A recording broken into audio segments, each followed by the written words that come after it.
Hi, I'm Tyson Franklin, and welcome to this week's episode of the Podiatry Legends podcast. The podcast is designed to help you feel, see, and think differently about the podiatry profession. Today is a solo episode, and it's on something I hear quite often from podiatrists, usually after they've reached out to me because they're considering business coaching. After I find out what they need assistance with, and then I explain the coaching process, it usually goes something like this. Tyson, things are a bit quiet at the moment, but once I get busier, I'll reach out again about doing some coaching. And every time I hear it, I think the exact same thing. You've got it completely backwards. So in this episode, I want to unpack that idea, because if that's how you're thinking right now about your business, especially if you're just starting out, it might be the very thing that is holding you back from really growing your business. But first, let's start with why people think this way. On the surface, it does actually sound quite logical. You think, once I've got more patients coming in, my cash flow will improve, then I'll invest in coaching. Because you don't want to be spending money when things feel a little bit uncertain or a bit unstable, or you're even not quite sure about your cash flow month to month. Yeah, some months it might be great, and other months it may not be as good. So you think, it's better to wait until you've got all your ducks lined up perfectly. But here's the reality. Your ducks will never all be lined up, because getting busier doesn't magically solve the underlying issues in your business. I've seen this over and over again. A clinic goes from being quiet when they're first starting out to suddenly they start getting busy. More patients are seen each day, but are they the right patients? Are they the type of patients you really wanted to see and wanted to build the clinic around? Then your days start to get quite booked. A few days start booking out in advance, and next thing you're booked out a week in advance, resulting in more demand on the business owner. And at first, it feels great. I must admit, actually, it feels amazing when you see your business starting to grow that way. And you think, finally, things are working. But then, over time, the cracks start to show. Patients are being squeezed into time slots where they probably shouldn't have been. You're starting a little bit earlier each day just to get that patient in, or you're staying back later. Notes and maybe messages are being missed or overlooked. And if you've got a team, your team starts to get a little bit overwhelmed with the extra work that's being put on them. The phone may not be getting answered properly or the way that you want it answered, and your overall diary and schedule starts to get a little bit messy. And then suddenly, instead of feeling successful and really happy with what you've built, you feel stressed because all you've done is add more volume to a system that wasn't really built the right way to handle it. This is what I call the amplification effect. Whatever problems exist in your business right now, they will get bigger when you get busier. So if your systems are a little messy right now, they'll be chaotic when you get busy. If your communication isn't clear now, it'll break down under pressure when you get busy. And if you're already stretched, being busier just pushes you closer to burnout. Being busy does not fix problems, it just magnifies them. And this is when a lot of podiatrists get stuck. They fall into what I call I'll sort it out later trap, which it's a common destructive procrastination habit, leading to accumulated stress, sometimes financial loss, and operational chaos. And it actually causes mental fatigue and a feeling that sometimes you just always feel like you're behind, you can never catch up. So the problem with I'll sort it out later is that later never comes until a crisis occurs. And here's a cycle podiatrists tend to go through. When you're quiet, you put it off, you delay it. I've got heaps of time. But when you're busy, you don't actually have the time to do it. So you stay stuck in this like perpetual loop, waiting for that right time, waiting for all your ducks to line up, like I mentioned before. But as I said, the right time doesn't exist. There is no right time. So you've got to think of coaching as a lever, not a reward. And this is a mental shift I want you to make from this episode. Is business coaching is not something you reward yourself with once you're successful. It's the thing that helps you become successful. Business coaching gives you clarity on what actually matters and what you should be working on right now as a priority. It gives you structure around your systems and which ones need to be worked on first. It also gives you accountability. The coaching clients I've had for the longest are the ones that always say to me, it's the accountability that has really helped them more than anything else. So instead of guessing your way forward each day, You're making daily, weekly, and monthly decisions with intent. And here's something that most people or most podiatrists overlook. When the clinic isn't flat out, you've got space. You have mental space, and mental space is really powerful. You've got time to plan. You've got time to think clearly. You have time to make better decisions with the overall patient journey. And you make better marketing decisions when you're not flat out. It gives you time to implement and tweak systems. You develop a system, you work it, you tweak it, and it gets better. But you can only do that if you have that mental space. And most importantly, you have time to train your team without the pressure of trying to treat 20 plus patients each day while you're trying to implement all this other stuff. When you have mental space, that's when you should be working on your business, not waiting until you're actually drowning in it. And it's sort of like, it's a great analogy. It's like learning to swim.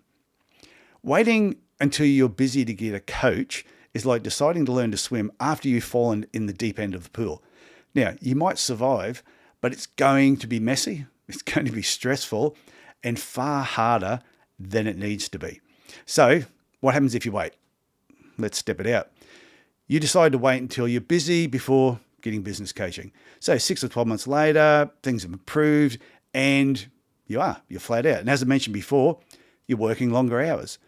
You're running around putting out little fires all the time, and you've got no time to actually step back.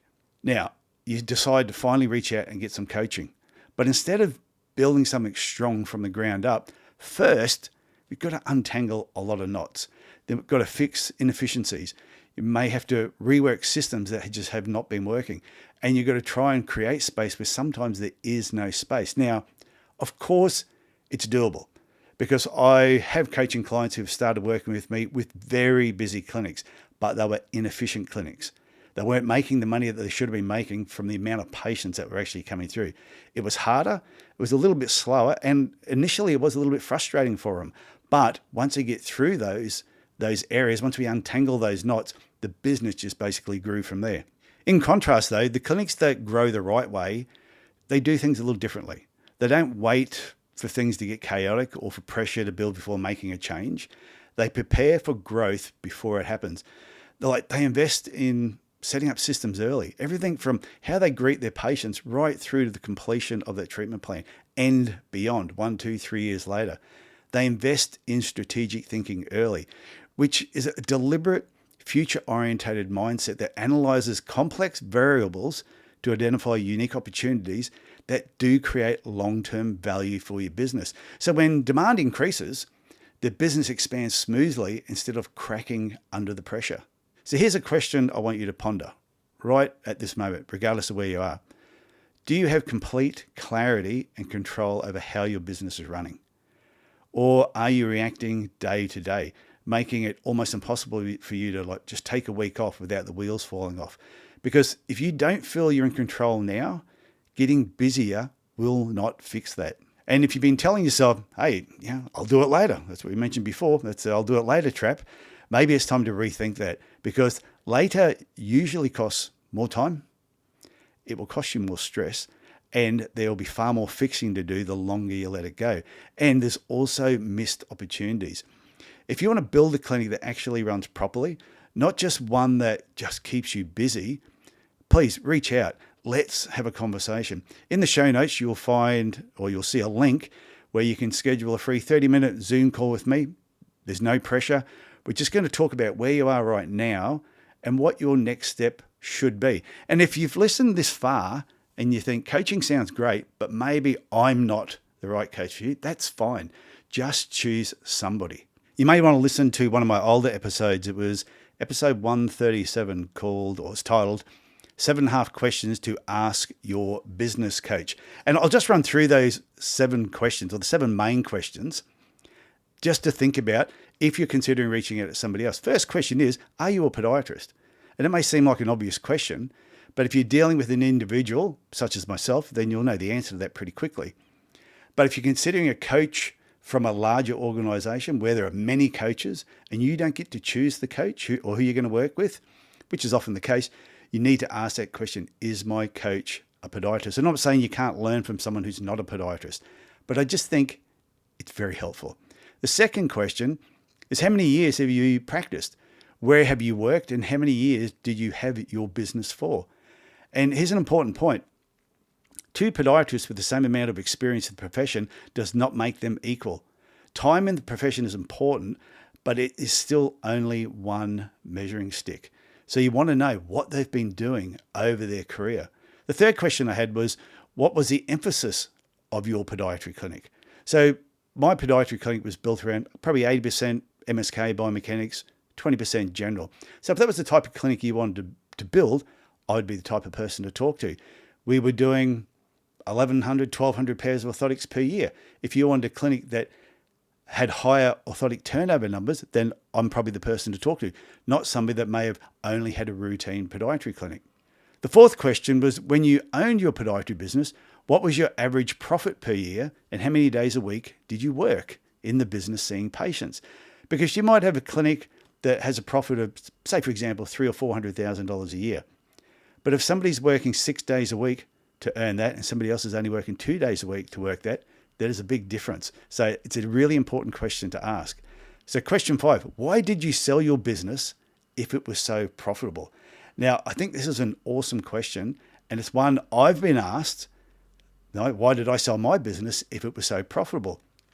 And the reason I sold it was because I was given an offer I could not refuse. The money was just so good. Plus, after I wrote my book, It's No Secret There's Money in Podiatry, I was being approached about business coaching, and I already had a few coaching clients. So for me, it was the perfect timing. And at the age I was 10 years ago, to just do that transition from clinic ownership to doing business coaching. The 6th question is, how many businesses have you owned and have you operated multiple businesses at one time? Now, I think the more podiatry business you've owned, the better your business knowledge will basically be. Owning one successful business in one location for maybe 10 or 20 years is not hard to do. But owning several businesses in different towns, that is a whole different story. At one stage, I was running 5 clinics spread over 1,800 kilometers, and I can tell you that there are benefits and pitfalls of actually doing that. And the 7th question is, how many podiatrists and support staff did you employ? And as I mentioned before, some business coaches who work for large coaching organizations have not operated their own businesses and have never had the pleasure and pain of employing another individual. When you've done it, there is a lot to learn, and there's a lot that someone who has gone through that process can actually teach you. So I think those 7 questions are really important, even though that blog article is called 7.5 questions. There was a little bit more to it. But anyway, if you've got value from this episode, please share it with another podiatrist who might need to hear it. And if you haven't already, make sure you're following and subscribed to this podcast. Love a review if you've got the time to do one. That would be absolutely fantastic. So that's it for me this week.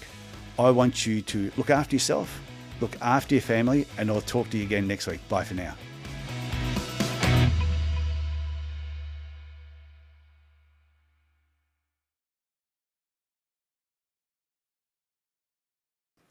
Okay, so since this was a solo episode and a little bit shorter than normal, thought I'd give you an Easter egg in this episode. Actually, I'm going to do 2 Easter eggs. The first one is around your prices or your fees, and thinking about, why do we have fixed fees where an initial consultation or a standard consultation is a set fee and it must stay that way for a certain period of time, and you only increase it every 6 months or every 12 months. I think you should be able to be more fluid, that you can move your prices up whenever you feel like it. You don't have to wait for a certain point in time to do that. And as long as the patients are getting value from what you're offering, they are never going to complain about the fees. So if you're putting up your fees thinking, oh, we only did it 2 months ago, life is expensive. The world at the moment is expensive. You'll probably find everything you're buying at the moment, putting fuel in your car, has gone up. So don't keep taking all those costs on board to yourself. Put your fees up whenever you feel like doing it, and you can adjust them, because you might get 2 people that are coming in for a standard consultation, and one has a lot more work than the other one. There's no rule that says you must charge them the exact same price or the same fee. You can adjust them up and down whenever you feel like it. So that's the first Easter egg, is Look at your prices being a little bit more fluid instead of being fixed price. Okay, so here's the second Easter egg. And since we're talking about prices, I'm going to stay on that topic. And I'm going to talk about more the mindset of prices. And if putting prices up makes you uncomfortable, you got to ask yourself why. Why do you feel that way? So when it comes to setting your prices, start looking at a few things. Don't just make up a price based on what everybody else is charging in your area. You've got to also evaluate your future expenses with running your business. You've got to evaluate your future maintenance of equipment and other things that you need to buy for your businesses. What purchases do you need to make in the future to keep your business running the way that it should? All this should be taken into account when you're increasing your fees. Because if someone down the road is charging X, you shouldn't just charge X to meet with them if your clinic offers so much more and there's a lot more involved in running your clinic. So just keep that in mind. It's like doing an internal cost analysis on what it costs to actually run your business. Because I don't think it's fair that the guy down the road or girl who has a bare bones clinic and you're charging the same as them, but you have far more overheads and they're walking away with more money or more profits each week and each month and each year. That's not how you should be running your business. So just give that some thought. Go back and evaluate your future expenses, your future maintenance, and future equipment purchases, and take that all on board when you're setting your fees. And remember, when you're setting your fees, usually it's the podiatrist that has a problem with the fees more so than your patients. If you need any help with setting fees or just talking about this, please reach out to me. You can just send me an email, tf@tysonfranklin.com, or jump on my website and just follow all the links from there. Okay, hope you got something from those two Easter eggs, and enjoy the rest of your day.